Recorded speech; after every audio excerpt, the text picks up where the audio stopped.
Hi friends, welcome back. So ಎಲ್ಲ ಹೇಗಿದ್ದೀರಾ? I hope ಎಲ್ಲರೂ ಚೆನ್ನಾಗಿದ್ದಾರೆ ಅಂತ ಅನ್ಕೊಂಡಿದ್ದೀನಿ. ಸೊ ನಿಮ್ಮ KCT ಸೆಕೆಂಡ್ ರೌಂಡಿನ ಪ್ರಾವಿಷನಲ್ ರಿಸಲ್ಟ್ಸು ಅನೌನ್ಸ್ ಆಗಿದೆ. ಸೊ ನೆಕ್ಸ್ಟು ಇವತ್ತು ಅಂದರೆ ಆಗಸ್ಟ್ 30ನೇ ತಾರೀಕು KCT ರಿಲೇಟೆಡ್ ಕೋರ್ಸ್ಗಳೇನಿದ್ದಾವೆ, ಇಂಜಿನಿಯರಿಂಗ್ ಆಗಿರ್ಬೋದು, pharma D, veterinary, agriculture, forestry. So ಈ ಎಲ್ಲ ಕೋರ್ಸ್ಗಳ ಫೈನಲ್ ರಿಸಲ್ಟ್ಸು ಅನೌನ್ಸ್ ಆಗುತ್ತೆ. ಓಕೆನಾ? ಸೊ ಮಧ್ಯಾಹ್ನ 3 ಗಂಟೆ ನಂತರ ಅನೌನ್ಸ್ ಮಾಡ್ತೀವಿ ಅಂತ ಹೇಳಿದ್ದಾರೆ.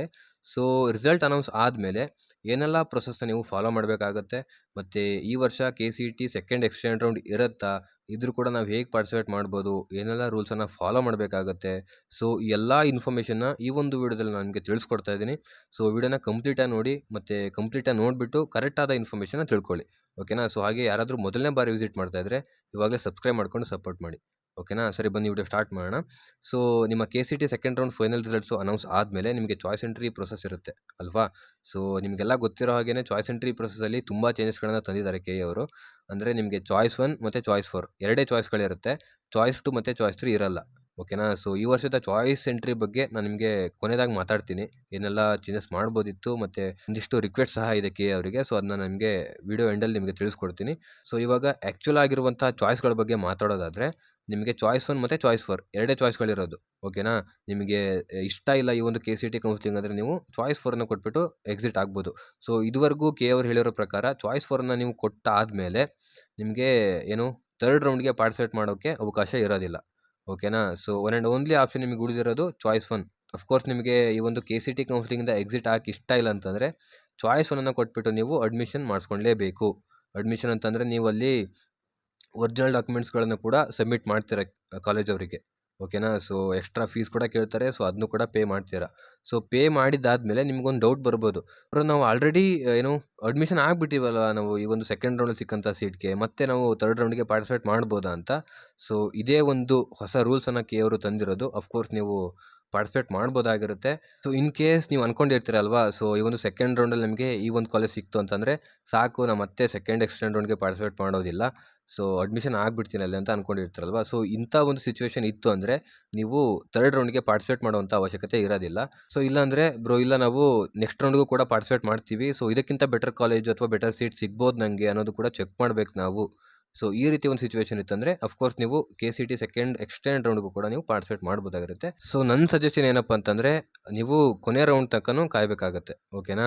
ಸೊ KE ಡೈರೆಕ್ಟರ್ ಅವ್ರು ಹೇಳಿದ್ದಾರೆ ಅಲ್ವಾ, so upgradation KCT second extend ರೌಂಡಲ್ಲಿ ಅಪ್ಗ್ರೇಡ್ ಆಗೋದು ಓನ್ಲಿ 2% ಅಂತ ಹೇಳಿದ್ದಾರೆ. ಸೊ ಯಾರಿಗೆ ಗೊತ್ತಲ್ವಾ, ಸೊ ಆ ಒಂದು 2%ಅಲ್ಲಿ ನೀವು ಕೂಡ ಇರ್ಬೋದಾಗಿರುತ್ತೆ. ಸೊ ಅದಕ್ಕೋಸ್ಕರ ನಾನು ಎಲ್ರಿಗೂ ಹೇಳೋದೇನು ಅಂತಂದರೆ ನೀವು ಥರ್ಡ್ ರೌಂಡ್ವರೆಗೂ ವೇಟ್ ಮಾಡಿ. ಓಕೆನಾ? ಸೊ ನೀವು ಈಗ ಥರ್ಡ್ ರೌಂಡಲ್ಲಿ ಕೂಡ ಪಾರ್ಟಿಸಿಪೇಟ್ ಮಾಡ್ತೀರಾ. ಓಕೆನಾ? ಸೊ ಪಾರ್ಟಿಸಿಪೇಟ್ ಮಾಡಿಬಿಟ್ಟು ಇನ್ ಕೇಸ್ ಆ ಒಂದು ಥರ್ಡ್ ರೌಂಡಲ್ಲಿ ಬೇರೆ ಕಾಲೇಜ್ ಅಲಾಟ್ ಆಯಿತು ಅಂತ ಅಂದರೆ ನೀವು ಮತ್ತೆ ಥರ್ಡ್ ರೌಂಡಲ್ಲಿ ಸಿಕ್ಕಂಥ ಕಾಲೇಜ್ಗೆ ನೀವು ಅಡ್ಮಿಷನ್ ಮಾಡಿಸ್ಕೋಬೇಕಾಗುತ್ತೆ. ಓಕೆನಾ? ಸೊ ಇವಾಗ ಯಾವ ಕಾಲೇಜಿಗೆ ಅಡ್ಮಿಷನ್ ಆಗಿರ್ತೀರಲ್ವಾ, ಸೊ ಆ ಕಾಲೇಜಿಂದ ಏನು ಡಾಕ್ಯುಮೆಂಟ್ಸ್ಗಳನ್ನು ಸಬ್ಮಿಟ್ ಮಾಡಿರ್ತೀರಾ, ಸೊ ಆ ಎಲ್ಲ ಡಾಕ್ಯುಮೆಂಟ್ಸ್ಗಳನ್ನು ತೊಗೊಂಡ್ಬಿಟ್ಟು ಮತ್ತೆ ಥರ್ಡ್ ರೌಂಡಲ್ಲಿ ಸಿಕ್ಕಂಥ ಕಾಲೇಜಿಗೆ ನೀವು ಅಡ್ಮಿಷನ್ ಮಾಡಿಸ್ಕೊಬೇಕಾಗುತ್ತೆ. ಓಕೆನಾ? ಸೊ ಮತ್ತೆ ನಿಮಗೆ ಡೌಟ್ ಬರ್ಬೋದು, ಸೊ ಬ್ರೋ ನಾವೀಗ ಆಲ್ರೆಡಿ ಸಬ್ಮಿಟ್ ಮಾಡಿರ್ತೀವಿ ಒರಿಜಿನಲ್ ಡಾಕ್ಯುಮೆಂಟ್ಸು, ಸೊ ಆ ಒಂದು ಕಾಲೇಜವ್ರು ನಮಗೆ ಕೊಡ್ತಾರಾ ಅಂತ ನೀವು ಕೇಳ್ಬೋದು. ಸೊ ಅಫ್ಕೋರ್ಸ್ ನಿಮಗೆ ಕೊಡಲೇಬೇಕಾಗಿರುತ್ತೆ. ಓಕೆನಾ? ಸೊ ಈ ಒಂದು ರೂಲ್ಸ್ನ KE ಅವರೇ ತಂದಿರೋದು. ಸೊ ನಿಮಗೆ ಕೊಡಲೇಬೇಕಾಗಿರುತ್ತೆ. ಸೊ ಕೊಟ್ಟೇ ಕೊಡ್ತಾರೆ ಕೂಡ. ಓಕೆನಾ? ಸೊ ಯಾಕಂದರೆ ಈ ಒಂದು ಸೆಕೆಂಡ್ ರೌಂಡಲ್ಲಿ ನಿಮಗೆ ಸಿಕ್ಕಿರುವಂಥ ಕಾಲೇಜು ಇನ್ನೊಬ್ಬ ಸ್ಟೂಡೆಂಟ್ಗೆ ಥರ್ಡ್ ರೌಂಡಲ್ಲಿ ಅಪ್ಗ್ರೇಡ್ ಆಗ್ಬೋದು ಅಲ್ವಾ. ಸೊ ನಿಮ್ಮ ಪ್ಲೇಸಲ್ಲಿ ಇನ್ನೊಬ್ಬ ಬರ್ತಾನೆ ಅಷ್ಟೇ, ಅವ್ರಿಗೇನು ಡಿಫ್ರೆನ್ಸ್ ಆಗಲ್ಲ ಅದು. ನಿಮ್ಮ ಕೈಲೇನು ಎಕ್ಸ್ಟ್ರಾ ಫೀಸ್ ಇಸ್ಕೊಂಡಿರ್ತಾರಲ್ವಾ, ಸೊ ಅಷ್ಟೇ ಎಕ್ಸ್ಟ್ರಾ ಫೀಸನ್ನು ಇವಾಗ ಸೆಕೆಂಡ್ ಎಕ್ಸ್ಟೆಂಡ್ ರೌಂಡಲ್ಲಿ ಅಪ್ಗ್ರೇಡ್ ಆಗಿ ಬಂದಿರ್ತಾನಲ್ವಾ, ಸೊ ಅವ್ನ ಕೈಲೂ ಕೂಡ ಇಸ್ಕೊತಾರೆ. ಸೊ ಎಕ್ಸ್ಟ್ರಾ ಫೀಸ್ ಏನು ಕಟ್ಟಿರ್ತೀರಲ್ವ ಇವಾಗ, ಸೊ ಆ ಒಂದು ಎಕ್ಸ್ಟ್ರಾ ಫೀಸನ್ನು ಕೂಡ ನೀವು ಕಾಲೇಜ್ ಅವ್ರ ಕೈಯಾಗೆ ಇಸ್ಕೊಬೇಕಾಗಿರುತ್ತೆ. ಓಕೆನಾ? ಸೊ ನೆಕ್ಸ್ಟು ಇವೆಲ್ಲ ಪ್ರೊಸೀಜರ್ನ ಫಾಲೋ ಮಾಡಿಬಿಟ್ಟು ನೀವು ಥರ್ಡ್ ರೌಂಡಲ್ಲಿ ಸಿಕ್ಕಂಥ ಕಾಲೇಜ್ಗೆ ನೀವು ಅಡ್ಮಿಷನ್ ಆಗ್ಬೋದು. ಸೊ ಇನ್ ಕೇಸ್ ನಿಮಗೆ ಯಾವುದೋ ಒಂದು ಕಾಲೇಜ್ ಅಥವಾ ಕೋರ್ಸು ಅಪ್ಗ್ರೇಡ್ ಆಗಿಲ್ಲ ಅಂತಂದರೆ ಹೇಗೂ ನೀವು ಅಡ್ಮಿಷನ್ ಮಾಡಿಸ್ಕೊಂಡಿರ್ತೀರಲ್ವ, ಸೊ ಅದೇ ಕಾಲೇಜಲ್ಲಿ ನೀವು ಇರ್ಬೋದಾಗಿರುತ್ತೆ. ಇಷ್ಟು ನಿಮ್ಮ KCT ಸೆಕೆಂಡ್ ಎಕ್ಸ್ಟೆಂಡ್ ರೌಂಡಿನ ಪ್ರೊಸೀಜರ್ ಆಗಿರುತ್ತೆ. ಓಕೆನಾ? ಒಂದು ಚಾಯ್ಸ್ 4ಅನ್ನು ಕೊಟ್ಬಿಟ್ಟು ಕೌನ್ಸಿಲಿಂಗಿಂದ ಎಕ್ಸಿಟ್ ಆಗಬೇಕು. ಇಲ್ಲ ಅಂತಂದರೆ ಸಿಕ್ಕಂಥ ಸೀಟ್ಗೆ ನೀವು ಚಾಯ್ಸ್ 1ಅನ್ನು ಕೊಟ್ಬಿಟ್ಟು ಅಡ್ಮಿಷನ್ ಮಾಡಿಸ್ಕೊಬೇಕು. ಅಡ್ಮಿಷನ್ ಮಾಡಿಸ್ಕೊಂಡು ಥರ್ಡ್ ರೌಂಡ್ ಶೆಡ್ಯೂಲ್ ಅನೌನ್ಸ್ ಆದಮೇಲೆ ನೀವು ಥರ್ಡ್ ರೌಂಡ್ಗೆ ಪಾರ್ಟಿಸಿಪೇಟ್ ಮಾಡ್ಬೋದು. ಇಷ್ಟ ಇದ್ದರೆ ಮಾತ್ರ. ಓಕೆನಾ? ಸೊ ಇಷ್ಟ ಇದ್ದರೆ ಪಾರ್ಟಿಸಿಪೇಟ್ ಮಾಡ್ಬೋದು. ಇಲ್ಲ ಅಂತಂದರೆ ಅದೇ ಕಾಲೇಜಿಗೆ ಅಡ್ಮಿಷನ್ ಹೇಗೋ ಆಗಿರ್ತಾರೆ, ಸೊ ಅಲ್ಲೇ ಉಳ್ಕೋಬೋದು. ಸೊ ಪಾರ್ಟಿಸಿಪೇಟ್ ಮಾಡಿಬಿಟ್ಟು ಅಲ್ಲೇನಾದ್ರು ಬೇರೆ ಅಂದರೆ ಅಪ್ಗ್ರೇಡ್ ಆಯಿತು ಅಂತಂದರೆ ನೀವು ಡಾಕ್ಯುಮೆಂಟ್ಸ್ ಏನು ಸಬ್ಮಿಟ್ ಮಾಡಿರ್ತೀರ ಇವಾಗ, ಸೊ ಆ ಎಲ್ಲ ಡಾಕ್ಯುಮೆಂಟ್ಸ್ಗಳನ್ನ ತೊಗೊಂಡು ಸಿಕ್ಕಂಥ ಹೊಸ ಕಾಲೇಜಿಗೆ ನೀವು ಅಡ್ಮಿಷನ್ ಮಾಡಿಸ್ಕೋಬೇಕು. ಓಕೆನಾ? ಸೊ ಇದಿಷ್ಟೇ ನಿಮಗೆ ಪ್ರೊಸೆಸ್ ಇರುವಂಥದ್ದು.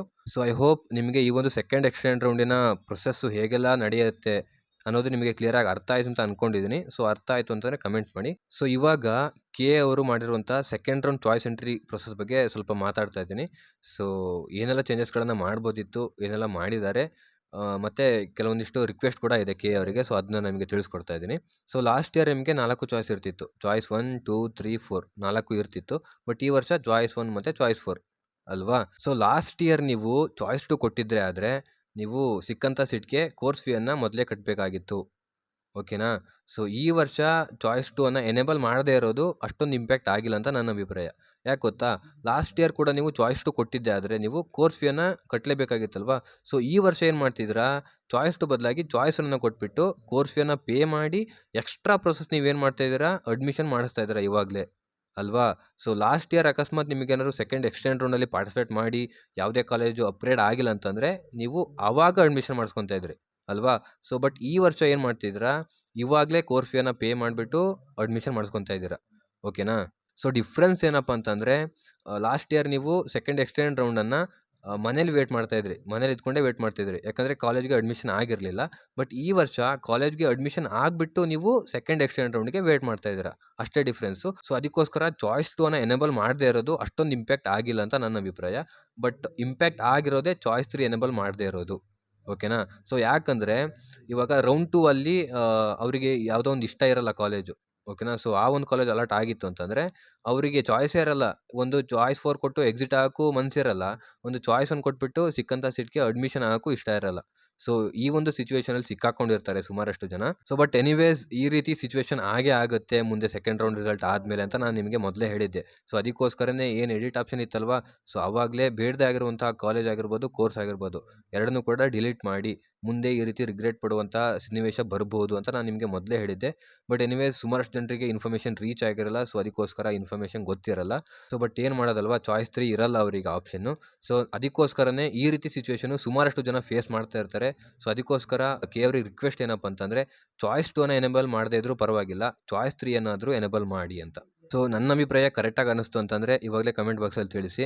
ಮತ್ತು ಚಾಯ್ಸ್ 3 ಅನ್ನು ಎನೇಬಲ್ ಮಾಡೋದು ತುಂಬ ಇಂಪಾರ್ಟೆಂಟ್ ಆಗಿರುತ್ತೆ. ಸೊ ಅದಕ್ಕೋಸ್ಕರ ಈ ನಮ್ಮ ರಿಕ್ವೆಸ್ಟು ಕೆ ಅವರಿಗೆ ರೀಚ್ ಆಗಲೇಬೇಕು. ಸೊ ಅದಕ್ಕೋಸ್ಕರ ಎಲ್ಲರೂ ಕಮೆಂಟ್ ಬಾಕ್ಸಲ್ಲಿ ಚಾಯ್ಸ್ 3 ಅನ್ನು ಎನೇಬಲ್ ಮಾಡಿ ಅಂತ ಕಮೆಂಟ್ ಮಾಡಿ.